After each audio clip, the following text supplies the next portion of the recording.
Hello, my name's Kyle. This is Chandler, and welcome to our channel. Good morning, everybody, and welcome back to the vlog. I know it's only been a week for you guys. However, it's been about 3 weeks for me since I've picked up the camera and spoke to the camera. Lots happened in these 3 weeks. I took the bus to Kingston, Ontario. I got it spray foamed. And as you can tell from behind me, that it's been spray foamed and I've done some other work. So yes, it's been 3 weeks. I had a nice little head start on me with videos. So I was able to shoot most of my videos over the span of 4 weekends. So that's why I got so far ahead. And I also took the opportunity after I got the bus spray foam to bring it home to Ottawa, park it in my driveway, and have the ability to work on it every day. So I've been working on it every day after work for the past 3 weeks, and I've made some really good progress. Unfortunately, I've failed to pick up the camera for most of that time. We've picked up the camera, Jenny and I have filmed a little bit, but we didn't really talk too much. So currently right now, you're up to date with me. It is now Thursday, September the 16th. And this video will come out tomorrow on the 17th, on Friday.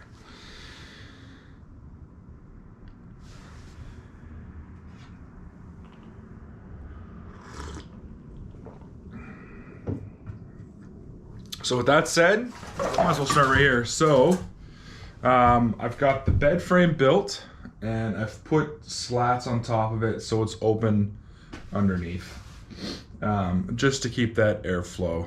And what I've done is in behind the walls, I've actually added another 1.5 inch layer of foam board in front of the spray foam insulation.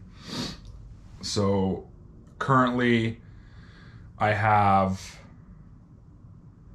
an R rating of over 7 with the spray foam, almost 8 and 9, maybe 10 in some places.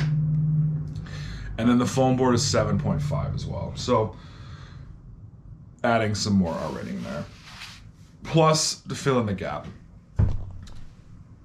If I was to do the build all over again, if I was to do another one, I would frame the unit first and then spray foam, bringing that out.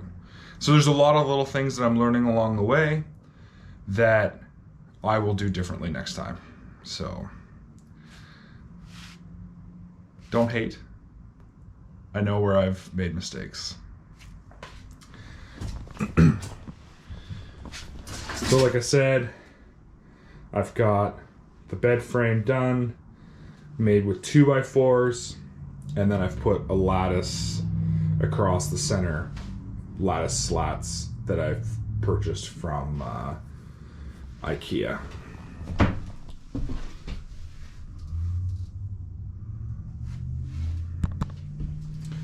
To carry on right here at the back, I have added foam board all the way up the sides and the back of the bus, and then I have taken cedar tongue and groove slatted wood and I've done all around the back, which it will carry on through the whole bus.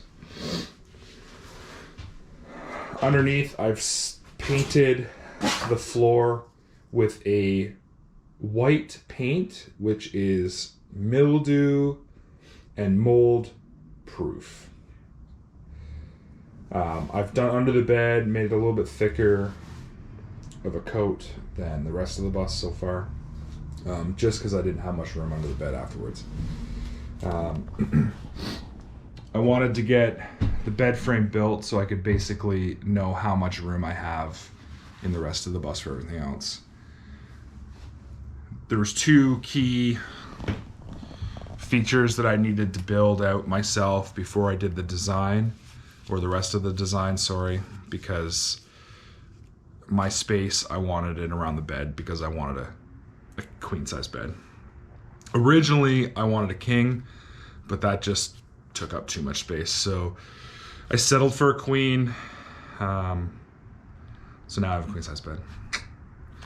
And then the other is the electrical closet, which is honestly the most important, which I have completely 100% set up. I have working fans. I have all the power that I need so far. So that's going to be a whole different video, but I'm going to touch on the electrical closet now and just show you what I've done. But I will go into fine detail in its own video about the electrical system once I have the thumbs up from the electrician that everything is done properly. I've had one look over it, said everything's good to go, but I'm gonna have another electrician look over it, give it the big thumbs up.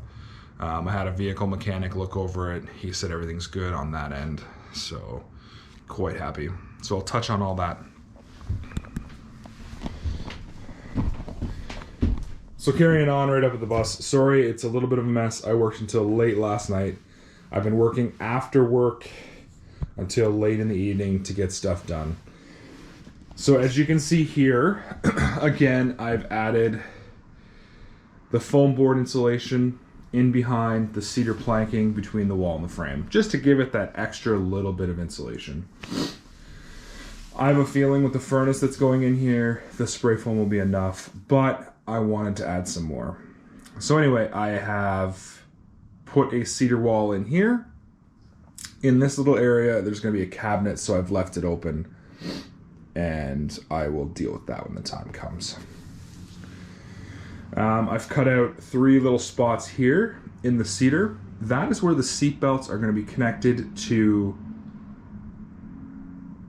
the frame of the bus. So as you remember, all the seats were attached to a track. What I've done is I've cleaned all that track out. Actually, sorry. Jenny cleaned all that track out for me of the spray foam, and then she moved in 3 sets of securing bolts that the seats were secured to. That is where the seat belts are going to be fastened to. So I'm going to build a sofa bed there, or a day bed that's a couch, day bed, I don't know. I'm building something there, and there's going to have 3 extra seat belts just in case I need extra seat belts for some extra passengers. So I've kept myself 3 seat belts from the seats that I had sold, and actually I've kept 3 seats from the ones I gave to my dad, like the seat belts I gave to my dad. And that's where that's going to go. And then on up, you'll notice that we took away one of the seats. I'm going to build a little cabinet in there just so the passenger has a place to put a cell phone, a drink, a map book, a book, glasses, anything like that that a passenger needs on a trip. Over on this side here is the wonderful electrical closet. I've got my 2 deep cycle AGM batteries in there, 215 amp hours each. Got everything hooked up, got them in parallel. I've got my battery monitor on there. I've got my inverter. I've got my DC to DC charger. I've got a 12 volt panel going to my fans, my charging ports for cell phones for the passenger, power for the coolers where they'll be going in over here underneath underneath the countertop, and then I have a 110 volt setup as well. I've got 4 outlets and I've got 4 circuit breakers, just in case. I've got one over on the passenger side, which will be next to the sofa bed. If any of my passengers have a sleep apnea machine, they will have power for it.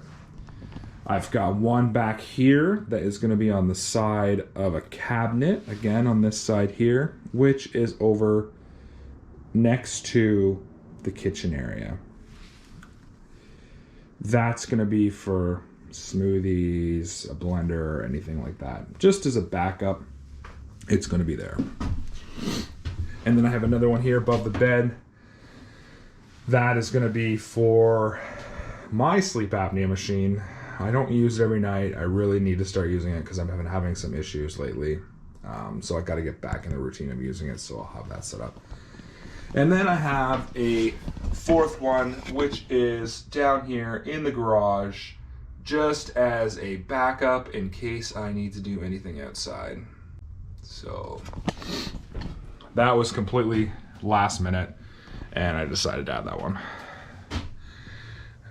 So moving on up here to the electrical closet, I'm just going to give you a little bit of a closer look.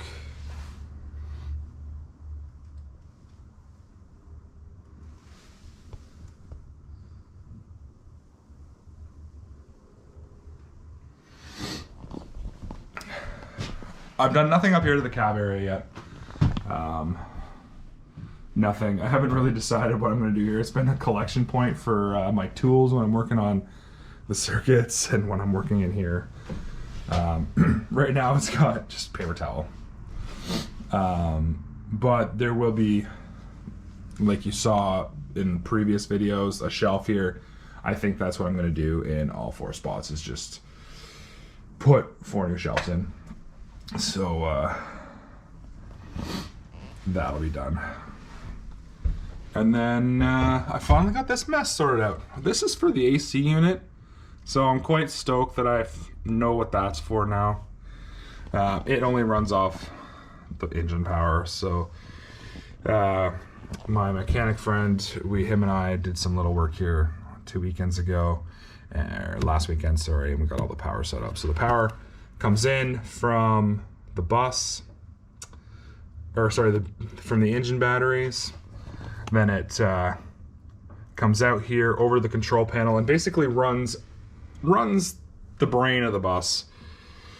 The doors, the wipers, all that stuff is run through here. And then it's got the power cables coming out for the AC unit. And then here has the power cable coming back to my DC to DC charger. And then from here, I have a power cable coming out and going up into the fuse panel of the bus. This took me a long time to set up because I had to find one of these connection points that only operated when the engine was running. So that's what that's for. So I found one, hooked it up. So now the DC to DC charger, which pulls the battery power to charge my main house batteries, it will only charge when the bus is running. If I was to unplug that, it would charge all the time, but this only lets it charge when the bus is running. So it took me a little while to figure that one out, but I got it.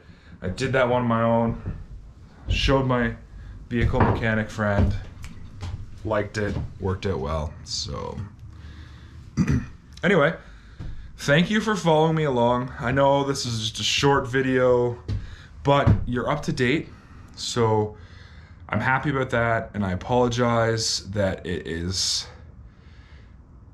taken me, well, sorry, I apologize that I haven't picked up the camera that much in the past 3 weeks during this week, during this build in the last 3 weeks.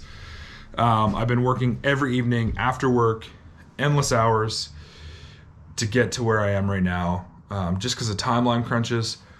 But I'll start picking up the camera more. I think you're going to start seeing the videos come out a little bit more frequent, maybe twice a week now. But now that the bus is somewhat livable, yes. I'm going to start taking you on some adventures. So you'll start seeing some more of those videos come out. And yeah, so we'll carry on with the builds. Not this weekend. This weekend I'm going on a overnight adventure trip on Friday, and I'll probably do a video about that. and then back home on Saturday because I have a military function that I need to attend on Sunday. The Battle of Britain 2001 parade at Beechwood Cemetery in Ottawa. So I will be attending that event and showing my support to the Air Force, even though I'm Navy. But I got to be there, show my support, and do what I can to help out. In 2 weekends, I'm going to be doing a 4-day road trip, and that is going to include adding the furnace to the bus. So I'm going to have a few cold nights in the bus, but I'm going to add the furnace to the bus, and I have to take it down near Belleville, Ontario to get it installed. So stay tuned. That video is going to come up here soon. I will go into detail about what kind of furnace I'm getting at that point, and hopefully they let me film some of it. I really hope they do. I think they will. It's a small company, so to help get their name out there.